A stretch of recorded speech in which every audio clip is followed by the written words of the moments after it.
pernah lihat burung yang punya dasi merah sepanjang ini. Tapi tunggu dulu. Yang menggantung di leher burung ini bukan dasi, apalagi lidah.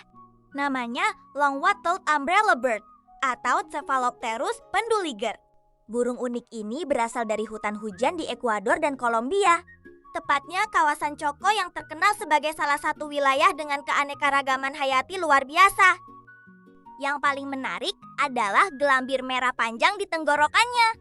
Pada burung jantan, bagian ini dapat ditampilkan ketika melakukan komunikasi dan menarik perhatian pasangan.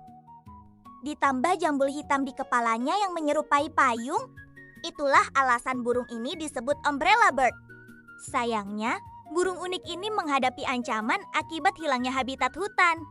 Jadi kalau kamu melihat burung seperti ini di alam, jangan kira dia sedang memakai dasi merah.